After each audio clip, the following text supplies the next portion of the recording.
Okay, just to give you the process of what we're going to have here, Camden Beddinghouse is a candidate for the Board of Education, District 5. Jonathan Moulis is a candidate for the Board of Ed in District 5, and they graciously accepted an invitation to come here. And we will have a number of questions that I will be asking them, and they will each start with a 4-minute presentation. Then they will each be asked the same questions. We're not divvying it up that Camden gets some questions and Jonathan gets others. Everybody's going to get the same question. They will have 90 seconds to answer that question. Beverly Cornell will be helping to monitor the time.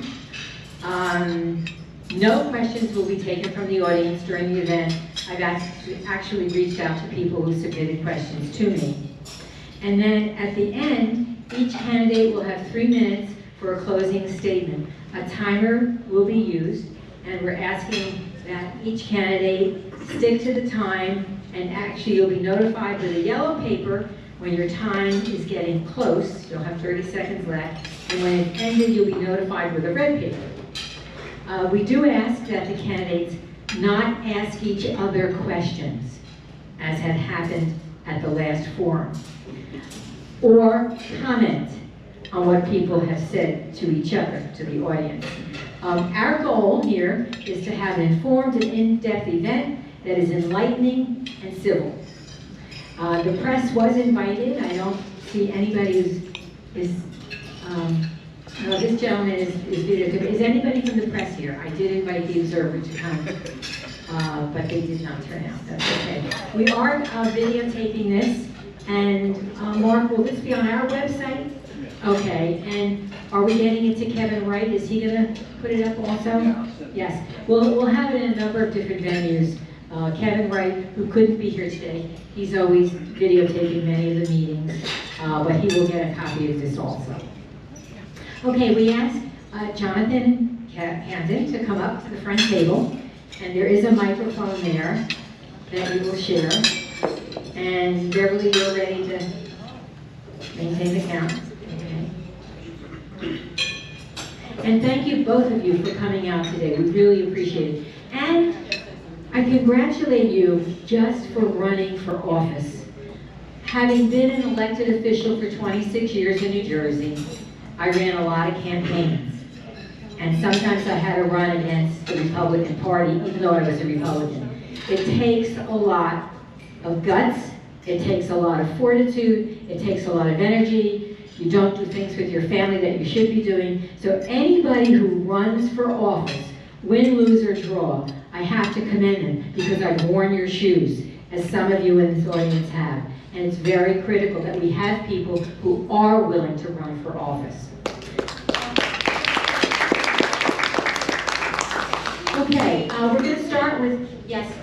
We can't see because the camera and this gentleman is blocking our view. Is there a way to move over these 2 minutes? Or something? Yes, that would be great. Okay, we're going to move the camera to my right. Well, there you go. Thank you so much. Thank you for making the comment. Excuse me. No, Okay. Okay, we're going to start with Camden with doing his 4-minute presentation, and if you'd like to stand or whatever, there's the microphone for you to use. It's up to you, Hal. Yeah. Hello. What's up, everybody? How's it going? Lakewood Ranch Republicans? Yay. My name is Camden Beddinghouse. I am a Christian conservative speaker, author, and director of Turning Point USA, Manatee County. And I'm running for school board of Manatee County District 5 to be a voice for my generation and bring a desperately needed student's perspective to the board.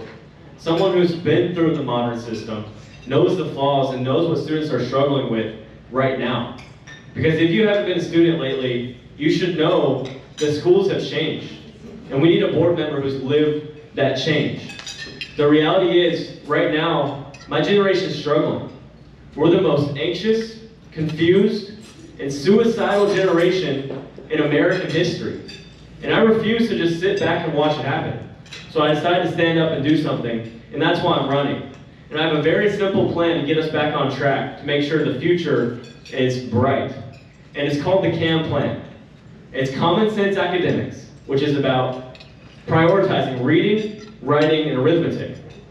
It's accountability and transparency, which is all about restoring 100% transparency with parents and making sure that the curriculum, content, instructional materials, and all of those things are available to the parents because they have that right to their children's education. And the M stands for mastery of real-world skills. My generation is drowning in debt because we were never properly taught the real skills needed to navigate the world. We were not properly given a financial education, and I have friends that can't even do basic math at a cash register. So this is my simple plan. It's simple, but less is more. We need to get back to the fundamentals and the basics to make sure Manatee County is the #1 school district in the state of Florida. And my plan is all about the people closest to the classroom. It's the teachers, the parents, and ultimately the students, because that's what the schools are designed for. And I'm looking forward to being a voice for my generation on the school board. Thank you very much. I'm looking forward to this today. Thank you for having me.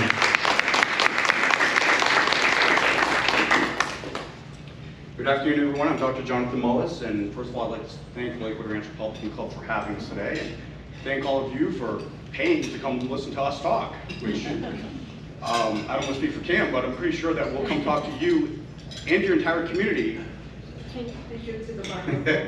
We'll come talk to you and your entire community for a cookie and a bottle of water. So I'm Dr. Jonathan Mullis. I am the owner and CEO of Physical Therapy Doctors of Florida in downtown Bradenton. I've been a small business owner for the past 17 years. I know budgets, and I know how to keep an eye on money. If I'm elected, I will be your representative on the school board, and I will keep just a close eye on your tax dollars as I do on every dollar that comes in to my business. Besides being a small business owner, I'm also a conservative, a Christian, a husband, and a father. My wife Sonia and I have we had two teenage daughters in the Manatee County school system. Last night, my oldest daughter graduated from high school. She's going on to USF in the fall, and I'm sure she'll do great there. So my youngest daughter is an 8th grader, and she is my eyes and ears of what is going on in the school system right now. She does not hesitate to give me the students' perspective. Whether I want it or not, whether it's good or bad, she gives it to me. Since moving to Manatee County, I have been very involved in the community. I'm a 2018 graduate of Leadership Manatee. I have been on lots of different boards of directors for nonprofits, different committees throughout the county since that time. My wife and I are involved in Bayside Community Church, the Lakewood Ranch Business Alliance, as well as the Manatee Chamber of Commerce. Currently, I'm the president of the Bradenton Kiwanis Club, which, for those who don't know, is the 5th largest Kiwanis club in the world. And we give out $500,000 to $600,000 a year to nonprofits here in Manatee County, most of which goes to children and families, a little mixed in there for the veterans as well. And I'm running for school board for one reason and one reason only, and that's because I truly love Manatee County. I've lived a lot of different places, and I have never felt as welcomed, as connected, and as at home as I do here in Manatee County. And with all the amazing people that we have here in this county, there is no reason we should not have one of the best school systems in the state of Florida. No reason. And I believe that we can get there, but we're all going to have to work together. Students, parents, teachers, school board members, we cannot do it alone. We need community involvement from community members just like you. Parental and family involvement from families just like mine. Business involvement. Involvement from the many wonderful nonprofits that we have here in Manatee County. And that is why I feel like I'm uniquely qualified for this position at this time. I have experience as a parent in this community, as a business leader in this community, and as a nonprofit leader in this community.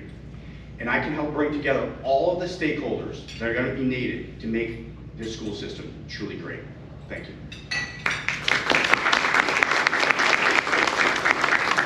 Thank you. We'll start with our first question.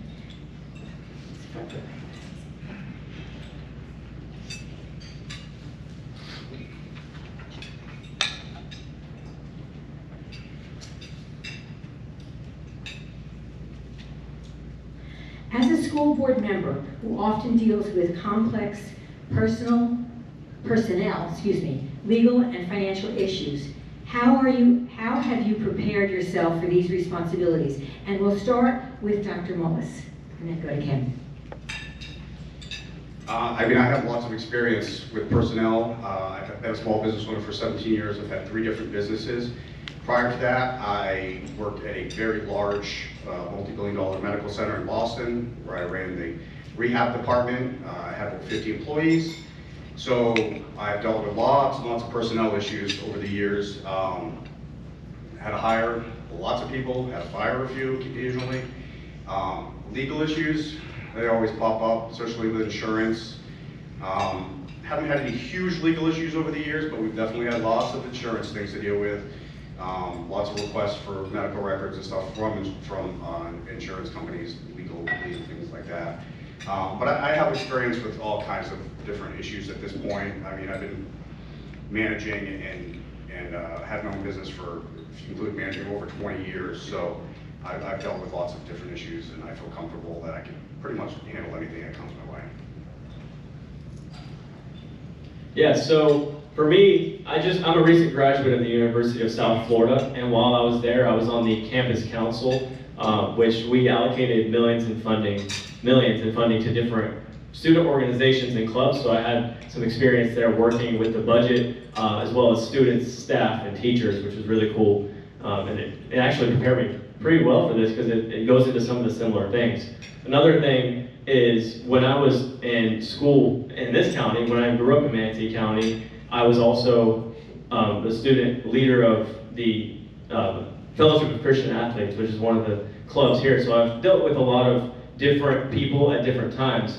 A lot of the things that school board members have to do is make sure we set students up for the student experience to be positive. And so something with that is, you got to deal with parents, you got to deal with the students, and you got to deal with the teachers as well. So across this campaign, as I started, I've been meeting with, I had a few different forums with teachers around the county to hear from them what the biggest concerns are, where they're struggling, where we can help them. And another thing is, the different organizations I've worked with, Turning Point USA, had to deal with parents a lot. We got to make sure safety is a priority for our students. And I've heard firsthand from the students what they believe are working and what's not around here. So all the things that I've done go to improving the student experience, and that's what I do. I deal with students all the time. And from the University of South Florida, the campus council there, to Turning Point USA, to as well as being a student myself, and I've dealt with all 3 of those aspects, and I'm really confident and ready to deal with them on the school board as well. Thank you. Our next question is, what specific experiences have prepared you to oversee a $1.7 billion school district budget and policy decisions? And we'll start with Candace and then go to Dr. Mullis. Yeah, so one of the things I just mentioned was the campus council. There we had multi-million. It wasn't $1 billion budget, it was a multi-million dollar one, where we had to make sure we allocated the funding in the right directions. And something we see with Manatee County with the $1.7 billion budget is that we're not even doing the simplest things with it. 48% of the students in our district can't read at their grade level. And so if we have this much money and we're not meeting the most basic needs of our students, there's a clear problem there. And I want to make sure we get on, when I get on the board, and see if there's any program that's currently being used that's not doing at least 80% success for our students and not progressing in the right direction. I say we cut those programs and we move the funding back to the classroom and closest to the students, to programs that actually will set them up for success, whether that's incentivized teacher bonuses for progress being made, or different programs we can look into for students excellence, because that's what we need to get back to here in Manatee County. So with the budget, I'm even open to having a independent DOGE committee come in, just like we do with the county, and take a look at where the spending is going, because even with so many different moving parts, you're going to have some waste somewhere. We got to identify that and get the dollars, the taxpayer dollars, going to the number one goal, which is setting students up for success. So as I mentioned before, obviously I'm used to dealing with budgets. I've never had $1 billion budget in my business. That'd be nice, but I've dealt with millions of dollar budgets when I was at the hospital. Quite comfortable with that. Now the school board budget is a different animal. I've looked at it, gotten a little tutoring from some of the other school board members. There are a lot of buckets of money. It's 1.7 billion, but a lot of that is construction. It is literally broken up into all kinds of buckets. Obviously, I'm aware that when you win on the school board, they send you to an actual school board budgeting class, which is good because it is a complicated budget. But I have looked at it, I'm kind of familiar with some of the things. The hardest thing with the school budget is that because everything is in a bucket, things can't be moved around as easily as we would like. If we could just spend money where we needed to spend money, like on things like more reading and things like that, it would be easier. But this goes to salaries, this goes to construction. This can only be used for new construction versus renovations. It's quite complicated. But like I said, I've talked to a handful of school board members. I've sat down with a few. I've started digging into it so that on day one, I'm at least fairly familiar with how it works, and I can get going right away. Thank you. Our next question for both candidates. What was the hardest leadership decision that you have made, and what did you learn from it? And we'll start with Dr. Mullins. Yeah, the hardest thing I've ever done in business was when I sold my businesses up north. That was the hardest thing I've ever gone through. You know, these are people that I worked with for a long time, people that I really liked. Not all of them were kept by the new company that bought us. So having to let people go, that was by far the hardest thing I've ever had to do. Luckily, most of the people were retained by the larger company that bought us out, but I'd say that was probably the hardest thing I've ever had to do, and hopefully I don't have to do that again. For me, it's definitely the moment that I decided to start Turning Point USA Manatee County in the wake of Charlie Kirk's assassination, because he was a hero to me, and I took a lot away from him. And when he was assassinated, I had two options.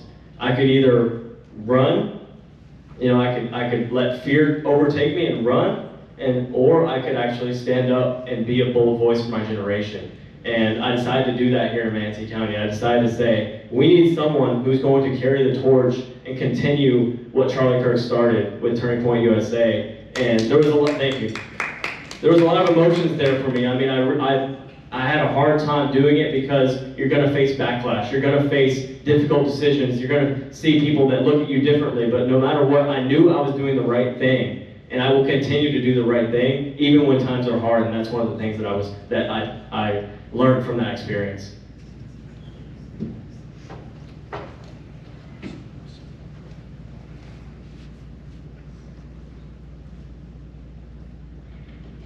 This question is, and we'll start with Ken, do you have a political consultant, and if so, who is that person and the name of their firm? No. I don't. I have something a lot of people lack.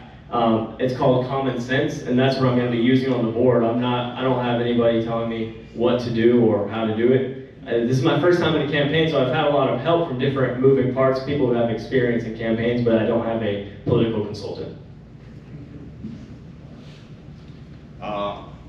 I've mostly used friends to help me to this point, but I did just recently get a political consultant. His name is Mark Zupoli. To be honest, I don't even know the name of his company. I haven't really done much with him yet, but I've had a lot of friends and a lot of people helping me. You get a lot of different perspectives, and they're not all the same. So I figured I needed somebody to kind of centralize everything and kind of make things happen as we move into the summer months. So. Thank you. Before we go on, can you folks see the candidate? Okay, good. I was concerned that perhaps this was in the way. Okay,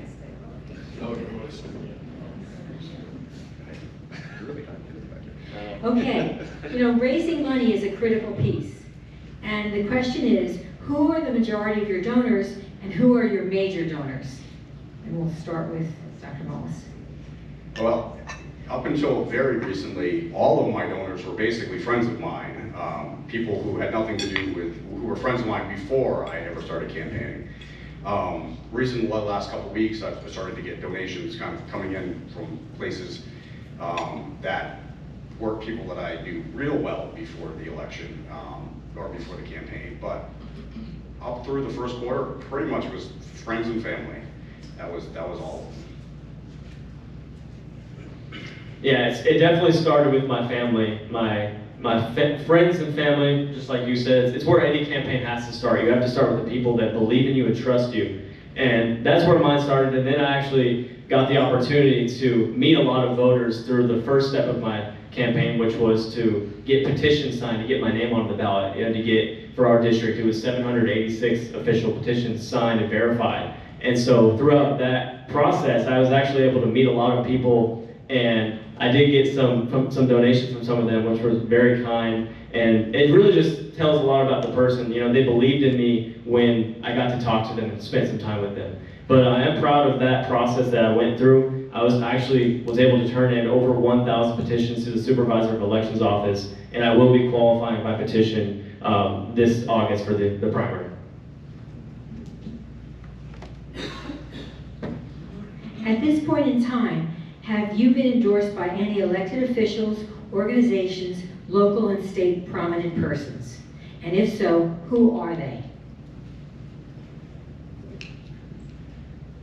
I have not been endorsed at this time by any big organizations. I'm really working on the grassroots campaign, making sure I'm meeting with the people that are going to be voting for me. And this is a district-wide election, so we really have to keep it as local as possible to make sure the people that matter most are heard. And so what I'm doing is going to having those, like I mentioned earlier, teacher forums. I'm going to do a parental forum as well, a family forum to hear from those people, but no major endorsements from prominent figures yet. My only official endorsement so far has been from Kevin Wright, which I appreciate Kevin's endorsement, but I haven't gotten any other official endorsements. I have a lot of friends who are elected officials and who have helped me out and been on my host committee, things like that. But I haven't received any other official. I haven't really looked for any either, but I haven't received any other official endorsements.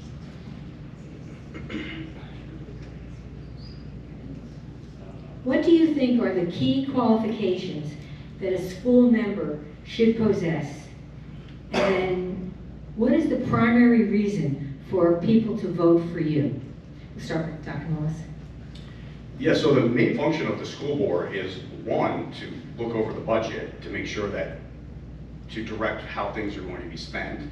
And number two is to manage the superintendent. It's really the only person who actually works for the school board is the superintendent. So we hire the superintendent, make sure that she or he is doing a good job. And recently they fired a lot of superintendents, it seems, but hopefully we don't have to do that now. We have a new superintendent. I've met with her. She seems wonderful. Everyone seems very, very happy.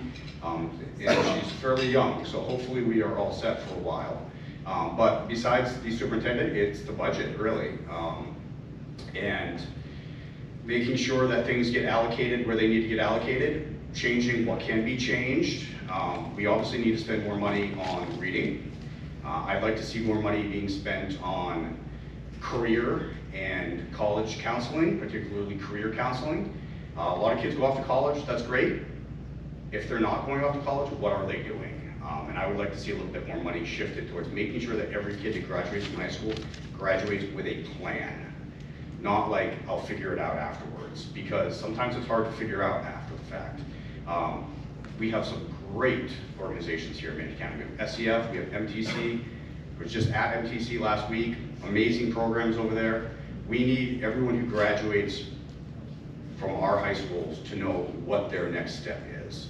And they should at least be going to MTC or SCF or the military if they're not going to college.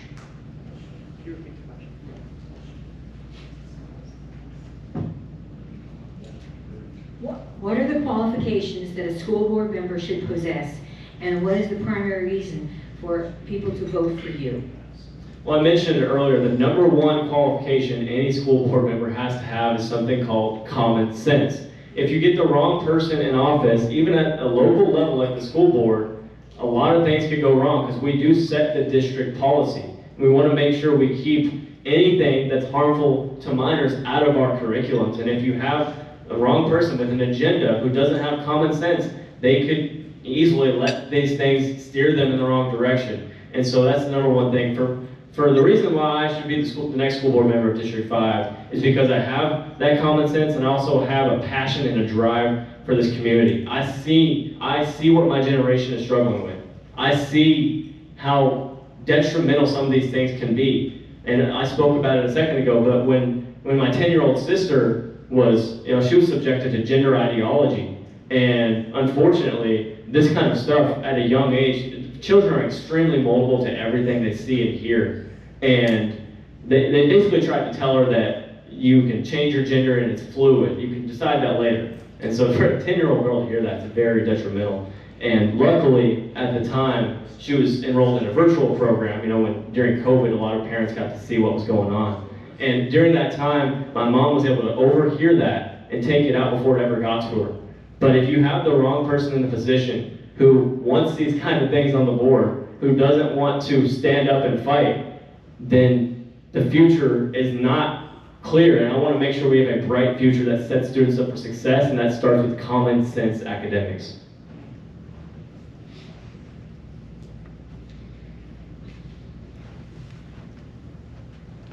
Although this is a nonpartisan board on the Board of Ed, what are your top 3 priorities for Republican voters in District 5 to consider before they vote in the August 18th primary? Again, even though this is a nonpartisan election, and could you provide specific examples? Yep, my top 3 are, it goes directly into the CAM plan. Common sense academics is number 1. That means we got to get back to reading, writing, and arithmetic. The things that students need to learn, not all this extra stuff. Right now we're doing so many things, trying to be everything to everybody, that we become excellent at nothing. So number 1 is getting back to common sense academics. Number 2 is parental transparency. I know how important that is. Parents have to know what's going on with their children's education. They have got to know, because they have that right, and they can raise serious questions when something seems off when they know about it. And so what I'll be doing about that is I will establish and propose a parental dashboard that shows the curriculum, that shows the lesson plan for the week, things that parents need to see. The third thing is mastery of real-world skills, like I mentioned, and this is about setting future generations up for success with their finances. We gotta teach real-world skills, or else we're gonna keep drowning in debt like my generation is. If we don't have the right skills that we should learn in school, we can't, how do you expect a student to come out graduating without those skills and know how to make a big decision, like getting loans from college? That's the next step. So common sense academics, accountability, transparency, mastery of real world skills. So three reasons. One is I'm a homeowner. I pay property taxes. I understand what they're doing right now, how badly they're getting, and I will make sure that we keep the budget underhand. Number 2, reading. We need kids reading, and it doesn't just affect the kids who aren't reading at grade level. It affects them all, because the teachers can't move along the entire class when they have half the kids who aren't reading at grade level, some that are and some that are advanced. Where I'm hearing complaints from parents sometimes is my kid is being held back, my advanced kid is being held back, and because the teachers can't advance the classes. So if we can get everyone caught up to a certain level, it is really going to help everybody, including those kids who are already ahead. And then what I just talked about, we need our kids graduating with a plan. We have too many kids who are 23, 24, 25 years old not doing anything. That is not good for our society. We need kids to figure out, the average age at Manatee Technical College, which is an amazing school, is 26. What are they doing before they're 26? Like, that is a problem. We need the average age to be 19. We need kids to graduate and start their lives. Right now, young people are starting their lives way later than we did, because they're not even getting figuring out what they're doing until they're in their late 20s. By the time you're there, now it's the time to get married, have kids. The whole thing is off right now. So we need kids to know what they're doing when they're ready to graduate.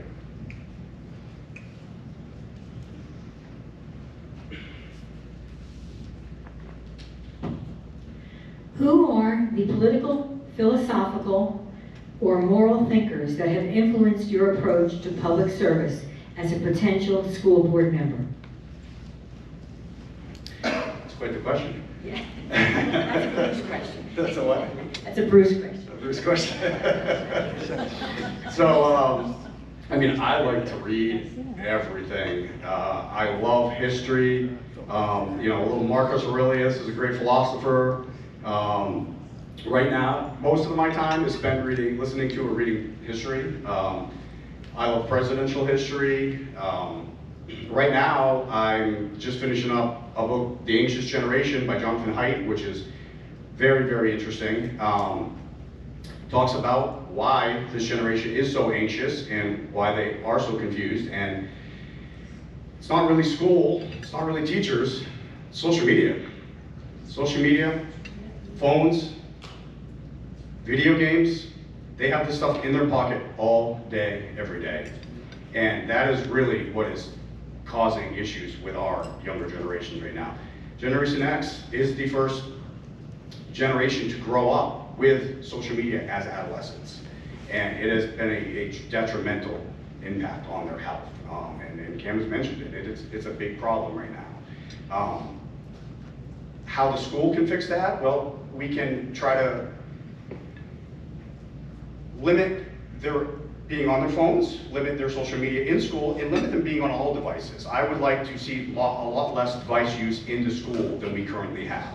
Right now, a lot of them have Chromebooks, they're using laptops. My daughter tells me they get around it. She doesn't, but the boys do in particular. They're getting around it, they're figuring out how to get on whatever they want while they're in school devices during the day. So we need them, the state of Florida tried to limit the age for social media. It's really up to the parents, and a lot of these kids are way too young on social media. But as far as the school goes, what we can try to do is we can try to limit their exposure to screens and their exposure to getting to this stuff during the school day.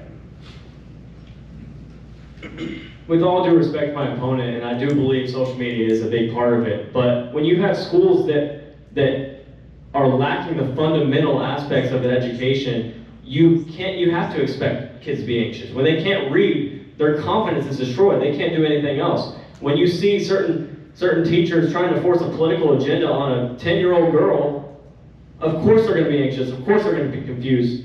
And it's not all social media. We have got to get our schools back to being a place of truth and knowledge. That's what's going to set the students up for success. Not only social media, but in school. When they're coming up in these grades, you've got to make sure the classes are designed to help them be ready for life, not hold them back, not show them gender ideology, not show them things that they do not need to be learning in school. It's got to be back to the fundamentals. Now, the question, the thinkers that inspire me the most, the number one is Jesus Christ. I've gotten more wisdom from the Bible than anywhere I can think of. That's the number one for me. And I mean, Proverbs 29 verse 18 really sticks out to me right now as I've gone through this campaign. It's without a vision, the people perish. We've got to make sure there's a vision for Manatee County Schools, and I'm ready to bring that.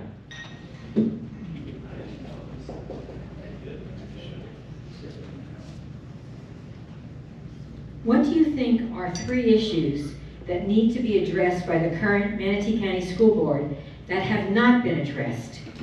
And why? And how do you propose to solve those issues? So it's sort of a 3-part question.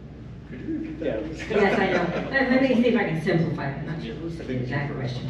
What do you believe are the 3 top issues to be addressed by the current Manatee School Board that have not been addressed in the Manatee Board of Education?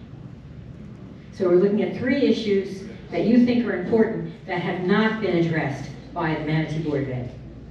Okay, number one, like I said, the reading rates, they definitely are trying to address it, But it's a bigger problem than I think some of the board members may think. And so what I'll be doing on day one is I'm going to be bringing forward a resolution to declare a reading emergency for the district, because we have got to make sure it's urgent, and this is going to create urgency for everybody involved, the teachers, the principals, the administrators, and us on the school board. And so through this reading emergency, I also plan on paving a pathway for early intervention to occur during class time.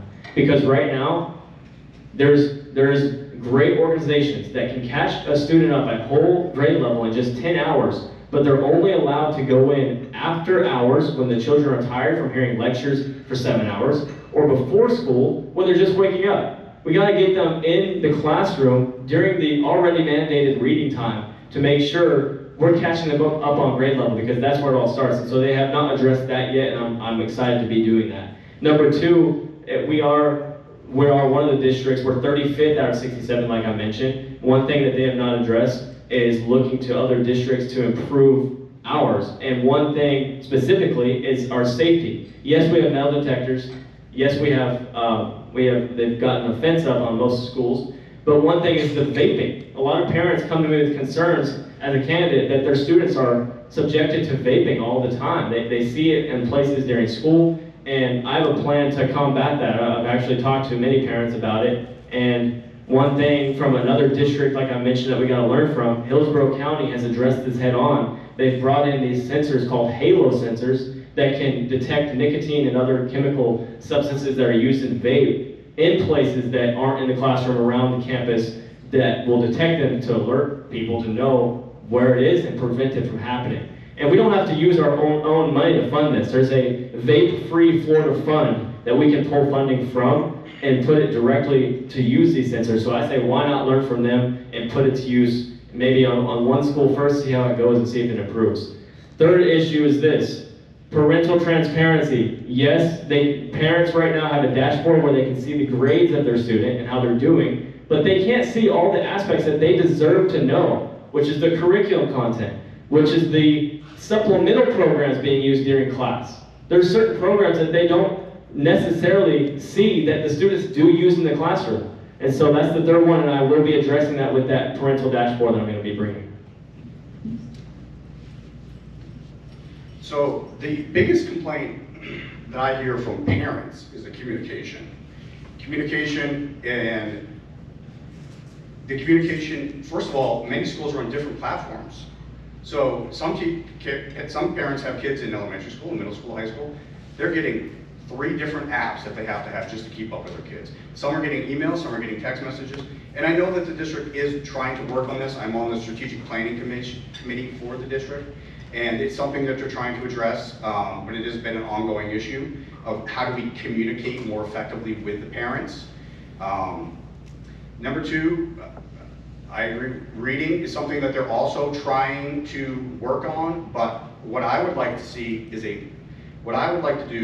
start a large-scale volunteer program. We have all of these people in our community who have time to go in and read to these kids during the school day.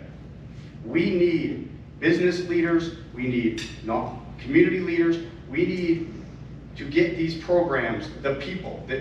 There's a program, Rocket Phonics, that does great work with these kids, but like Cam mentioned, it's before school and after school. It needs to be during school, and they need a lot more people.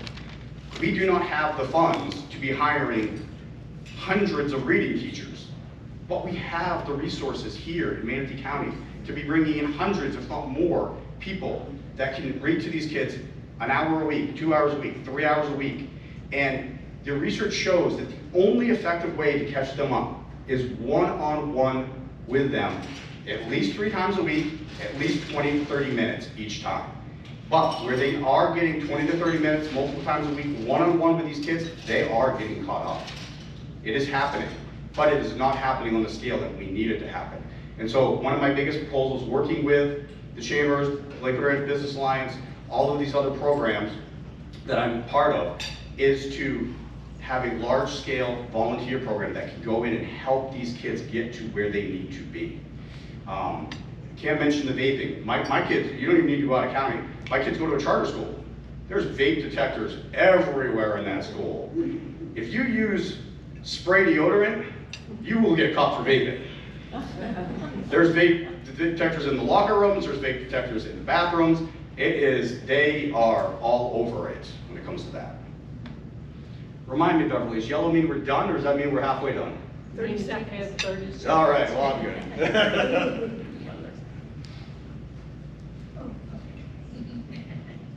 Yes, yellow means you have 30 seconds. Red means you need to stop ASAP. All right. You guys are doing great. You really are. You're really keeping to the time frames. How do you plan to carry out your campaign promises? You know, promises are one thing, promises made, but promises kept. How do you expect to keep your campaign promises to your constituents versus the perceived influence of the school superintendent, teacher union, school administrators, parents, and other special interests? Well, that's a great question, and I actually try really careful to say, I will look into that, I will work on that. I try not to promise anything, because I am one person on a 5-person school board, and I'm not the superintendent. So there are a lot of things that I would like to address, and there's a lot of things that I tell parents on a regular basis. I completely agree with that. I will do my best to fix that issue.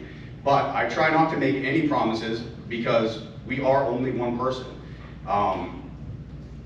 Most of the things that people like to ask me, do you hear the same complaints? No, I do not. Every person I talk to has a different issue. And a lot of the issues are specific issues. A lot of those issues really need to be addressed at the school level. And I can help facilitate that, but not everything is a district level. A lot of times things are the superintendent, but sometimes they're just the principal. And so a lot of the issues are real. They are real to that person, but they aren't always necessarily things that the school board can even do anything about. But I have already tried to direct people sometimes to the correct place, and they're very thankful that they get that assistance, and that is part of our role. Even if we can't fix it, we can say, hey, really go sit down with your principal or the vice principal and see if there's something they can do about this. And there's already been some instances where changes were made and people were very happy. Yeah, I'll be working very hard as one of 5 members, like he said, on the board. You can't do everything yourself. You have to work as a team. You have to work together, even if you disagree on some things. What I can promise is this: I will bring a perspective to the board that we don't have right now that we need. We can keep doing the same things and nothing will change. We got to bring a fresh perspective. I'm ready to bring that, and I promise you I will bring a vision to the school board that will set future generations up for success. I've seen the problems with my generation. I refuse to sit back and watch it happen. I will bring a vision that we need. Thank you. My second list.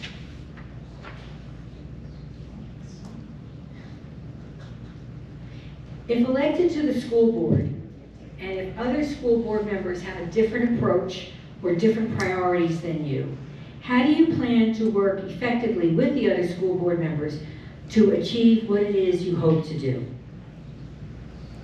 Well, I plan on doing that by showing the board members that students are the #1 priority we have to be focused on. And I think we can all agree, if half the district's not reading, we need to do something about that. If half the district is struggling reading on their grade level, we have got to address that and work to fix it. I'm open to any solution. I have such a drive and a passion that even if something doesn't work when I start it, if I get something going and it doesn't go my way, I'm ready to keep trying different things. And we need a board member like that. That's not just gonna sit back and act like everything's fine. Half our district can't read at their level. That's an issue. So as long as we can all agree that the students have to be put first, bringing a student perspective to that will show them someone that has been through this, knows there's problems, we have to address them. And regardless of their political views, we have got to keep the priorities on the students and their future. So it really comes down to relationships. I already have a relationship with everyone on the school board. We don't agree on everything, but I have a positive relationship with every member of the school board, as well as every person in the District 2 race who could potentially be a school board member. Most of them I've known for years, and we get along, and that's important when it comes to these things, because you don't have to always agree, But when you can't get along, it makes you want to work with the person even less. So even when you have a good idea, it will sometimes get shot down just because they don't like you. It's true. So that I already have. I have a good relationship. Then it's just a matter of convincing them that what you want to do is best for the schools and best for the students. And like Cam said, it's all about the students. Every decision needs to be about what is best for the students. Some things, what's best for the teachers is also best for the students. But not always. Sometimes what's best for administration is best for students. Not always. It always has to be the students first. What is going to move us ahead, help our students progress with their education and help them become great citizens and for our community going forward. Thank you, and I appreciate both of you keeping on target with the time. I really do. Thank you very much. What is the chief characteristic that distinguishes your candidacy from your opponents for the August 18th primary? What is the chief? Characteristics that distinguish your candidacy from your opponents in the August 18th primary? Well, I think experience and being a parent. There is no school board member currently who has kids in the school system. I would be the only one, which is crazy. Up north, where I came from, almost everyone who was on the school board had kids in the system. We have no one on the school board now who has kids in the system. So I plan to bring the parent perspective. And I've spent most of my time meeting with parents, and I understand their challenges. When they're complaining about things like car rider lines and pickup, like, I get it, I've done it. I've suffered through those. So parents really appreciate that I know exactly what they're going through. My youngest started kindergarten here in Manatee County. She started at Gullet Elementary School, did 6 years at Gullet. My oldest is just graduated. So I've been here from kindergarten through senior year. They've gone to a few different schools. My oldest went to Gullet and one to Jane as well here in Manatee, and here in Lakewood Ranch. So I understand their perspective. I already have parents coming to me regularly with concerns, and I do what I can now, even though I'm not on the school board, but they like the fact that I am a parent first, school board member second. Well, the most obvious one is my youth. I'm very young. I'm 23 years old, but I'm ready to get involved because I see what's going on. I was born and raised here in Manatee County. I want to make sure the schools here are the best they can be. I've been here my whole life. It's time to set the priorities straight. That's one thing. The other one is hard work and determination, because I proved it with my petition phase of the campaign. I set a goal. I told myself I would not run if I couldn't get that done. And I was able to do it with a lot of hard work, months and months of door knocking and going to talking to voters. Things that were not necessarily always, fun and easy. It was hard, and there was a lot of work that had to be done, but it was important to me, and I set out a goal and I got it done. So you can know that with me on the board, if I have a goal, I'm going to stick to that goal and get it done, just like I did with the petition drive. And I'm proud to be the only school board candidate in any district that will be qualifying by petition this election cycle. I have one last question. Given that there are issues at Lakewood Ranch High School, which is District 5, such as questionable attire, vaping in the bathroom, which has been, I like what I heard, and now no longer assigned parking, even though there's a $70 fee. What would you do about addressing these issues and any others that may be brought to your attention, again, through Lakewood Ranch High School? Yeah, there's a lot of issues at Lakewood Ranch High School and all schools in our district. Even if one of our schools, if it says it's an A school, it doesn't mean it's a perfect school. There's a lot of issues we have to address. These are just a few, and those are very important ones too. Like I said, the vaping, we got to look for solutions. We can't just let the parents keep having concerns and feel like they're not being heard. So as I continue on this campaign, I'm going to make sure we talk and doing parental forums, family forums, hear from the teachers, the parents, the teachers, and students, everyone about their issues. And we're going to make sure we get a list of those and get to work on them, because no one wants to go to school and dread going because you have to deal with the vaping in the bathrooms. You have to deal with most of the time even getting a parking spot, like you said. That's a huge issue. If you can't park, you're already setting the stress for the day. We have to set that up for success, and I'm hoping that the construction of the new high school as well is going to help with some of the overcrowding. Because one of the biggest issues parents come and talk to me about at Lakewood Ranch High School specifically is overcrowding. It is very crowded, and when you have class sizes that are so big, it's really hard for teachers to stay on top of that. And so that's one of the things I mentioned at the teachers meetings I've been going to and forums that I've heard from them.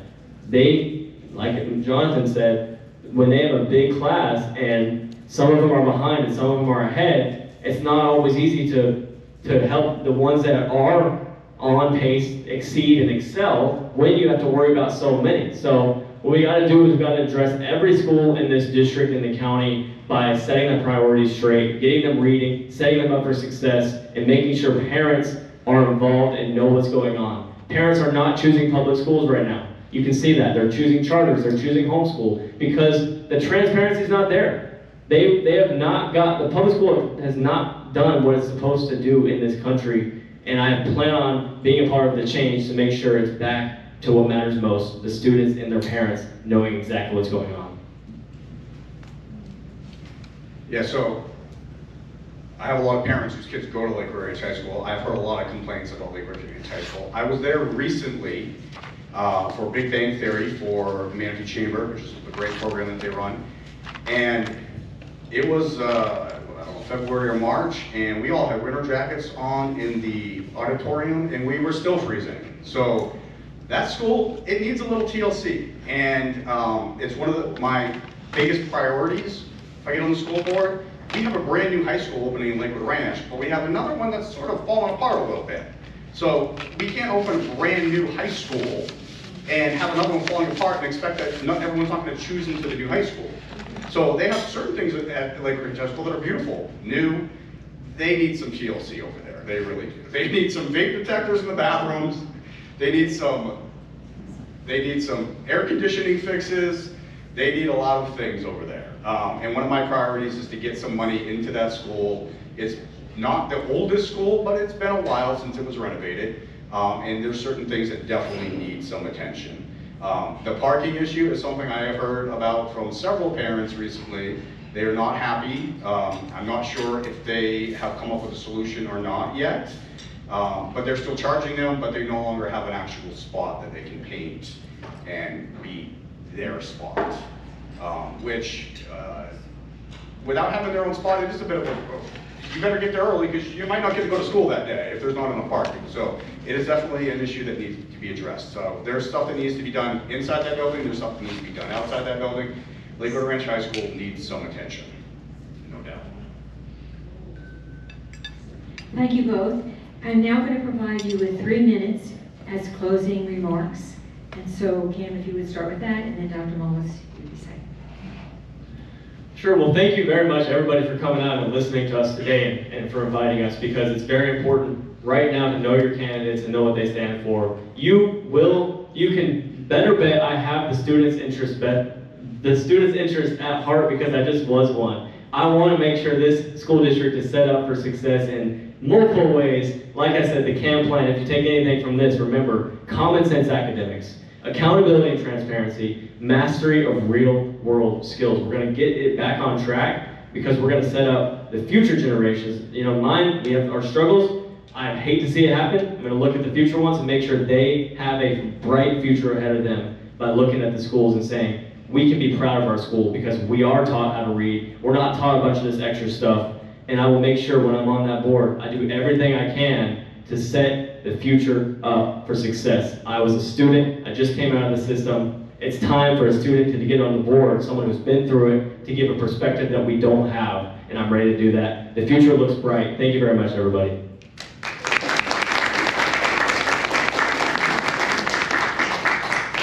So I think you've heard enough about me and Cam today. I kind of want to talk more about these races in general. So local races, I know sometimes don't get the attention that they should. A lot of times people think everything just happens in Washington, but these races really do matter. And I'm not talking about this race, I'm talking about all the school board races, all the county commission races. They matter. They handle billions of dollars of your money. They shape your schools, they shape your roadways, they shape your public safety. They really set the future for the community. And I want you to look at these races this year less as elections and more as hiring decisions.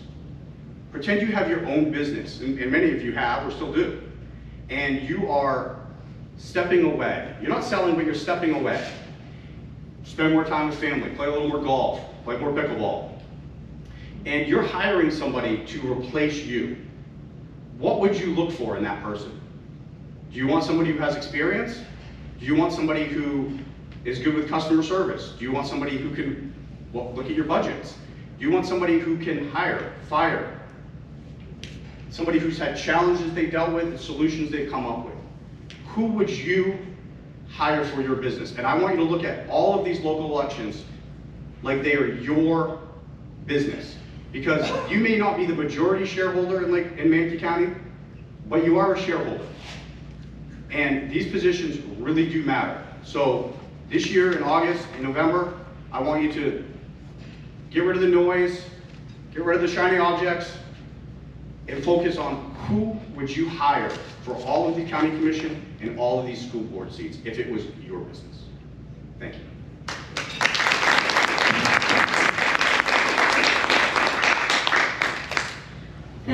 Thank you to both. Thank you, both of you. Very impressive. Thank you for keeping to the timelines. And we wish you the best of luck. We appreciated your time in terms of preparing, your time spent running the campaigns, your time coming up still to August 18th, getting the petition signed. I'm sure that was very onerous. And we can't thank you enough. Let's give them a round of applause.